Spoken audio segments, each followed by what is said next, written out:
Beto underwent surgery in 2008, experiencing an NDE that changed his life. Here's Beto's near-death experience account. He nearly didn't make it back and had to negotiate to return to life. If you'd like to share your own story with us, please contact us via the email provided in the description.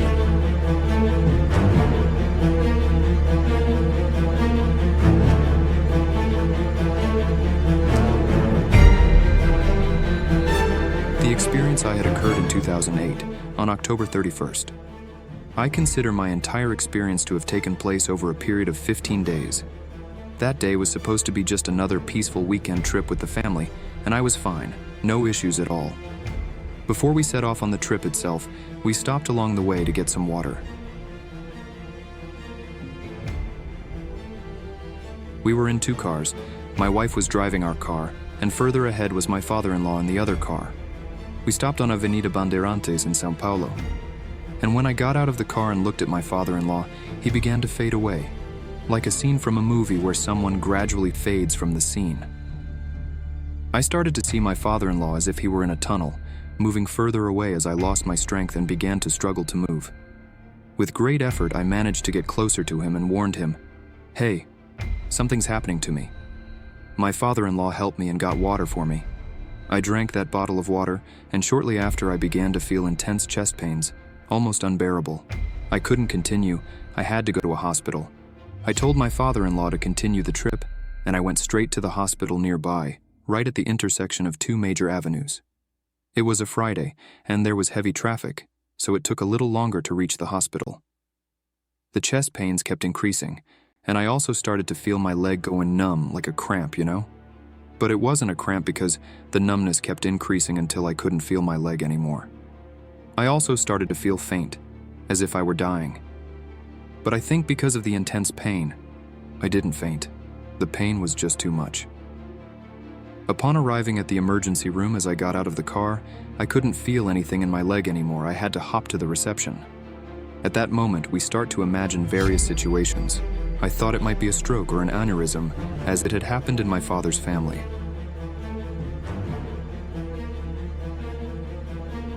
They began to run a bunch of tests on me, but the pain only intensified to the point where I was screaming in agony. The service in public hospitals is usually slow, and by this time, 20 minutes had passed, and people started to get annoyed coming up to me, asking me to stop screaming, but I couldn't. The pain felt like knives stabbing my chest. In the meantime, I started to feel nauseous, went to the bathroom, and vomited, which brought some relief, and I began to calm down more, still not knowing exactly what was wrong with me. At the hospital, they concluded that I had suffered a stress attack, so I went home. Back home, I tried to lie down, but I couldn't sleep, because when I put my head on the pillow, I could feel the blood flowing through my body, like a jet of water passing through the pipes. I could only sleep a little when I sat in a reclining chair. Only then could I rest a bit. I was very tired. The next day, we went to the park, but I had to drag myself there because I still felt very tired. I knew I wasn't quite right yet. We stayed in the park until sunset, and then returned home. On Sunday, I decided to spend the day resting at home. On Monday, I still felt very tired, so I walked to the hospital near my house because that wasn't normal. But my health insurance didn't cover emergency care at that hospital, so I walked to a public hospital that was a bit further away. At the hospital, they checked my blood pressure and ran some tests, but they couldn't figure out what was happening to me and I needed further tests. However, the emergency room didn't have the equipment for such tests. So, they referred me to a semi-intensive care unit where I could relax, rest comfortably, and wait for the tests. After an intensive battery of tests, they finally discovered the problem, which was a type of aortic dissection. The aorta has the artery wall, but instead of rupturing like a hose bursting open, which would be sudden death, it ruptured parallel to what they call the lumen. It creates a parallel path for the blood flow. Seeing the severity of the situation, the doctor promptly sent me to the operating room. Everything happened very quickly. I was sedated, and it was precisely during this period of surgery that my near-death experience occurred. The first phenomenon I can describe is that right after the anesthesia, I didn't black out. I remained fully conscious. I could follow the entire surgery. They shaved my entire body and opened my chest. They thought I had blacked out, but I was fully aware. I felt no pain at all, but imagine my distress watching the doctors cutting into my chest, and I could hear them saying, "This one's already dead." It was horrible. They treated me as if I were already a corpse. I would say, "Hey, I'm awake, I'm alive, I hear everything." But they couldn't hear me. I was terrified, imagining what an open chest surgery would be like, and there I was, awake, witnessing everything, fully lucid. My body was shut down, but I remained awake somehow. It was like sleep paralysis, you know? Your body is locked, completely paralyzed, but you can think. I could simply hear everything. I was very afraid they would start the surgery while I was still in my body.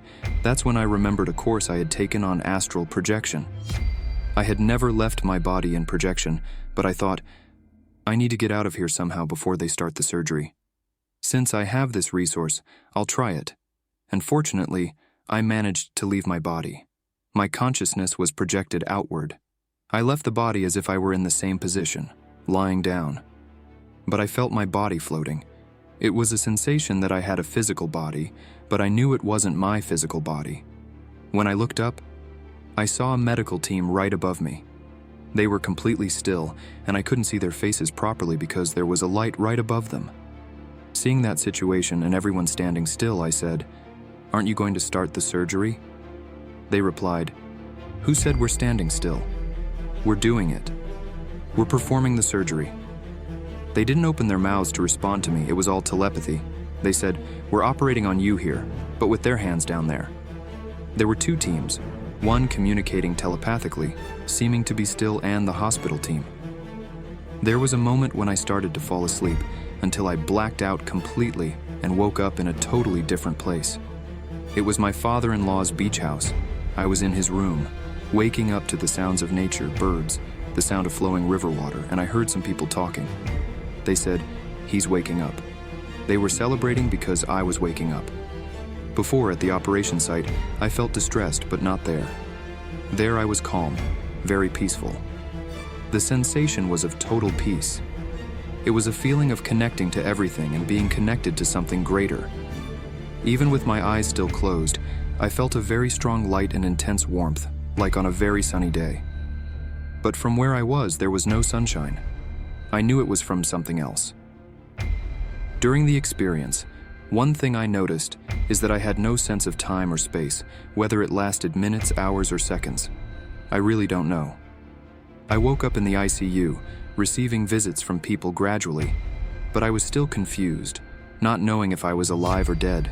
This caused me so much distress that it raised my blood pressure.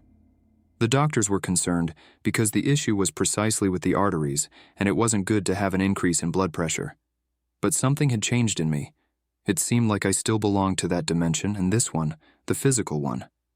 I remember one night I saw a person, a patient from the hospital, leave the room happily and say, "Great, it's my turn." He ran out of the ICU. I looked at that and thought, what's going on? I was scared, and at that moment the team came in, all the commotion, and that person I had just seen had just passed away. I am sure of what I saw there. It was a disembodied person walking away.